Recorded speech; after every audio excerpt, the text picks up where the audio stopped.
நபி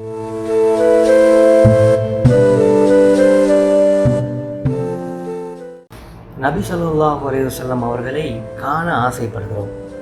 நாளை மறுமையில் அவரோடு இருக்க வேண்டும் என்று அவா கொள்கிறோம்.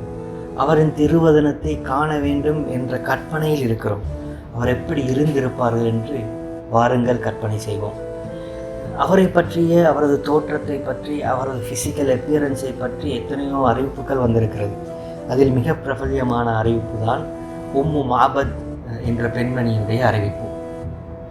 நபி அவர்களின் ஹிஜ்ரத் பயணத்தின் போது அபூபக்கர் ரலியல்லாஹு அன்ஹு மற்றும் அந்த பயணத்தின் வழிகாட்டி அப்துல்லா இப்னு உரைகத் தோடு சென்று கொண்டிருக்கின்ற போது கட்டுச்சாதனங்கள் தீருகின்ற நிலை வருகிறது.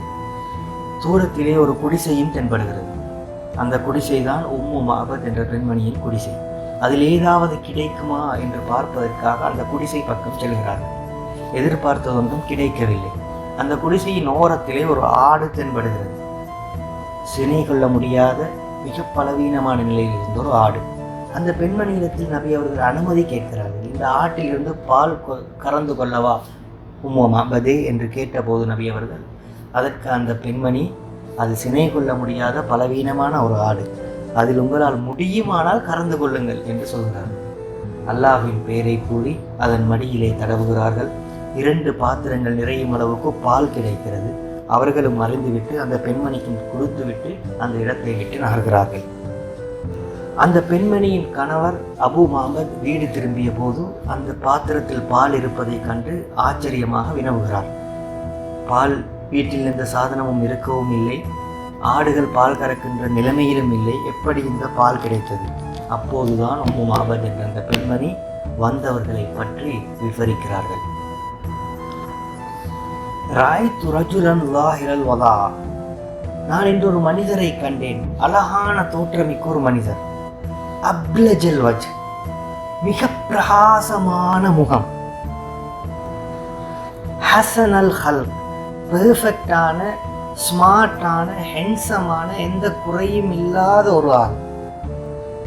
லம் தைபுஹு சுஜ்லா, வயிறு பருமன் கூடிய மிக கொழுத்த ஒரு ஆளோ அல்லது மெலிந்த ஒல்லியான ஒரு ஆளோ அல்ல, வாட்ட சாட்டமான ஒரு பெர்ஃபெக்ட் பாடியாக அவருடைய உடம்பு இருந்தது.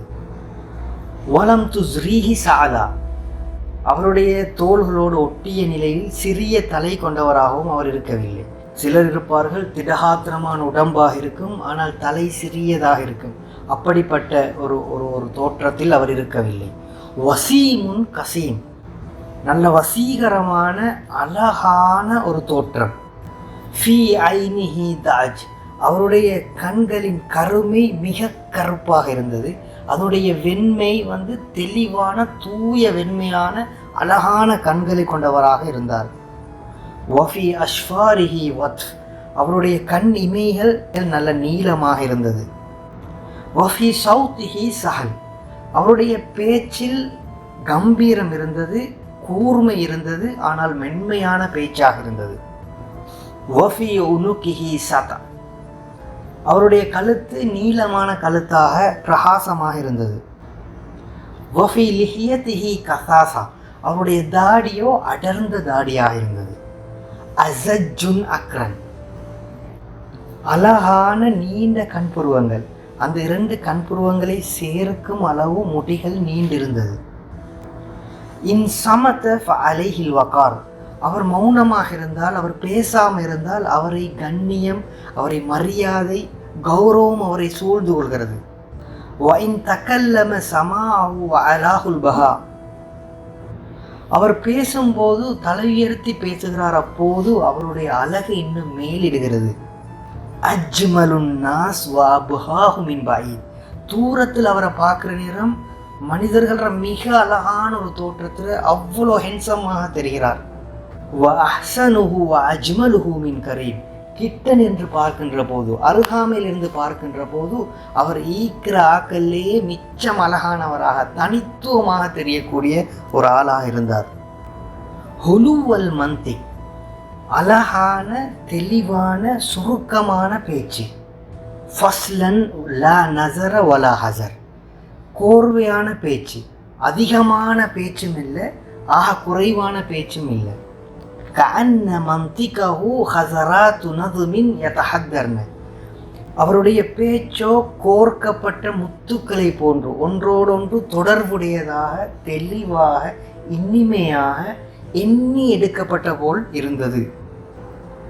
ரபஅத்துன் லா தஷ்னௌஹு மின் தூல் வலா தக்தஹிமுஹு ஐனுன் மின் கிஸ்ர், அவர் உயரத்தில் மிச்சம் உயரமானவரும் அல்ல, மிகவுமே குள்ளமானவரும் அல்ல. தலையை தூக்கி பார்க்கும் அளவுக்கு அவர் உயரவும் இல்லை, உயரமானவர்களோடு வைத்து நோக்கின்ற போது அவர் குள்ளமாகவும் தெரிய மாட்டார். அப்படி நடுத்தரமான வாட்டசாட்டமான உயரமுள்ள ஒருவர். லஹு ருஃபகா யஹஃபூன பிஹி, அவரை சூழ அவரது தோழர்கள் இருக்கிறார்கள். இன்கால சமிஉ லிகௌலிஹி, அவர் ஏதாவது சொன்னால் காது தாழ்த்தி கேட்கிறார்கள். வ இன் அமர தபாதரு இலா அம்ரிஹி, அவர்கள் ஏதாவது ஏவினால் ஏதாவது செய்ய சொன்னால் அதை செய்வதற்காக விரைகிறார்கள். லா ஆபிசுன் வலா முஃப்னித், அவர் முகம் கடுகடுத்த ஒரு ஆளாக இருக்கவில்லை. அதே போல் அவர் விளப்பம் இல்லாத ஆளாக, விளப்பம் குறைஞ்ச ஒரு ஆளாகவும் தெரியவில்லை என்று உம்மு மாபத் என்ற பெண்மணி நபியை வர்ணிப்பதை பார்க்கின்றோம்.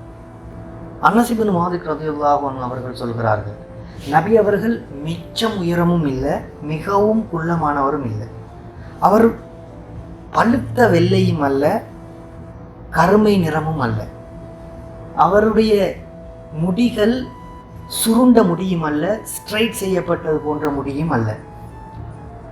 அவருடைய தோல் புயங்கள் மிக அகலமாக இருக்கும், கைகள் மிக பலமாக இருக்கும், ஆனால் அவரது உள்ளங்கையோ மிக மிருதுவாக இருக்கும். எப்போதும் வாசனையோடு இருப்பார்கள். அவரோடு முசாஃபஹா செய்கின்ற போது அவர் கஸ்தூரியில் கையை விட்டு விட்டு வந்தது போல் மணக்கும் என்று சஹாபாக்கள் சொல்வதை பார்க்கின்றோம்.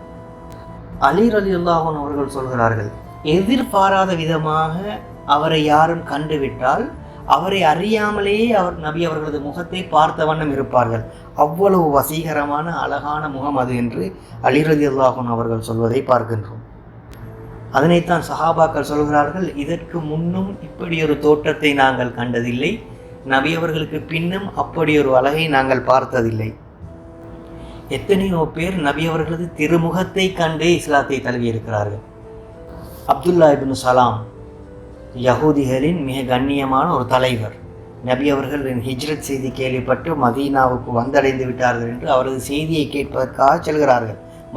நபி அவர்கள் மதீனா முதலாவது தினம் தூரத்தில் இருந்து நபி அவர்களது முகத்தை கண்டவுடனே அவர் சொன்ன வார்த்தை என்ன? அரஃப்து அன்ன வஜ்ஹஹு லைஸ பிவஜ்ஹின் காதிப், நான் அவரது முகத்தை பார்த்து சொல்கிறேன், இது ஒரு பொய்யரின் முகம் அல்ல என்று சொல்லிக்கொண்டே எந்த செய்தியையும் விளங்காமலேயே இஸ்லாத்துக்கு வருகிறார்கள் என்றால் அப்படி ஒரு வசீகரம் இருந்தது அந்த முகத்தில். ஜாபிர் ரலியல்லாஹு அன்ஹு அவர்கள் அறிவிக்கிறார்கள், ஒரு நாள் பூரண சந்திரன் அழகாக காட்சியளிக்கும் ஒரு இரவிலே நான் வெளியே வருகிறேன். பாலைவனத்தில் அந்த நிலாவின் காட்சி மிக அருமையாக இருக்கிறது. அப்போது இவ்வளவு சுடர்விட்டு பிரகாசமாக காட்சி அளிக்கும் இந்த நிலா அழகானதா அல்லது எனது நபி அழகானவரா என்று பார்க்க வேண்டுமா என்று அவர் வெளியே செல்கிறார். அப்போது நபி அவர்கள் தூரத்தில் நின்று கொண்டிருக்கிறார்கள். நான் நபியின் முகத்தை பார்க்கிறேன், அந்த நிலாவையும் பார்க்கிறேன், அந்த நபியின் முகத்தை பார்க்கிறேன், நிலாவையும் பார்க்கிறேன், நபியின் முகத்தை பார்க்கிறேன், நிலாவை பார்க்கிறேன். அல்லாஹ்வின் மீது ஆணையாக இந்த அழகான தோற்றத்தில் இருக்கும் இந்த நிலாவை விட நபியின் முகம் பிரகாசமானது, நபியின் முகம் அழகானது என்று சொல்வதை பார்க்கின்றோம். அவ்வளவு அழகான, ஸ்மார்ட்டான, ஹென்சமான, கம்பீரமான, கௌரவமும் கண்ணியமும் மரியாதையும் சூழ்ந்த ஒரு ஆளாக தான் நாங்கள் உயிரிலும் மேலாக மதிக்கின்ற அந்த நபி அவர்களது தோற்றம் இருந்தது. சஹாபாக்கள் சொல்வார்கள், நபி அவர்களோடு அவரது மஜ்லிஸில் இருக்கும்போது எங்களுக்கு 2 உணர்வுகள் ஊசலாடி கொண்டிருக்கும். ஒன்று, அவரது அழகான அந்த திருவதனத்தை பார்க்க வேண்டும் என்ற ஆசையில் அவரை பார்க்க முயற்சிப்போம். மறுபக்கத்தில் அவரோடு இருக்கின்ற அந்த கண்ணியமும் அந்த மரியாதையும் அந்த கௌரவத்தின் காரணமாக வெட்கத்தால் அப்படியே அவர் முகத்தை பார்க்க முடியாமல் தலையை குனிந்து கொள்வோம் என்று சொல்வதை பார்க்கின்றோம். அதனால்தான் அம்ர் இப்னு ஆஸ் ரலியல்லாஹு அன்ஹு அவர்கள் சொல்கிறார்கள், எவ்வளவோ நபியோடு நான் எத்தனையோ மஜ்லிஸ்களில் இருந்திருக்கிறேன், ஆனால் இப்போது என்னை அவரை பற்றி வர்ணிக்க சொன்னால் என்னால் வர்ணிக்க முடியாது என்று சொல்கிறார்கள். அப்போ நாம் உயிரிலும் மேலாக மதிக்கின்ற எமது நபி ஸ்ட்ரிக்கான எந்த நேரமும் கம்பெடுத்து கொண்டிருந்த ஒரு ஆள் அல்ல, எப்போதும் புன்னகைத்து கொண்டிருந்த ஒரு ஆள், கடினமான சீரியஸாக இருந்த ஒரு ஆள் அல்ல, எப்போதும் புன்முறுவலோடும் இங்கிதமாகவும் இனிமையாகவும் மென்மையாகவும் நடந்து கொண்டாரால். உடல் பருமன் மிகைத்து தன்னையே தன்னால் கண்ட்ரோல் பண்ண முடியாத நிலையில் இருந்த ஒரு ஆளும் அல்ல, திடகாத்திரமான வாட்ட சாட்டமான உடம்பை கொண்ட பலமான ஒரு ஆளாக இருந்திருக்கிறார். எப்போதும் ஹைஜீன் பேணி இருக்கிறார், வாசனையோடு இருந்திருக்கிறார், தேவையானதை அழகாக சம்பந்தப்படுத்தி டு த பாயிண்ட் பேசக்கூடியவராக இருந்திருக்கிறார், எளிமையாக அடுத்தவருக்கு விளங்கக்கூடிய விதத்தில் பேசக்கூடியவராக இருந்திருக்கிறார், எப்போதும் அழகாக தன்னை வைத்திருப்பதில் கண்ணும் கருத்துமாகவும் இருந்திருக்கிறார். அவரது உள்ளத்தின் அழகு முகத்தில் தெளிவாக தெரிந்திருக்கிறது. உள்ளம் எவ்வளவு சுத்தமாக இருக்கிறதோ அது அவரது முகத்திலும் தெரியும் என்பதற்கு நபி அவர்கள் சிறந்த ஒரு எடுத்துக்காட்டு. இவர்தான் எங்கள் ரோல் மாடல், இவர்தான் எமது வாழ்வின் முன்மாதிரி.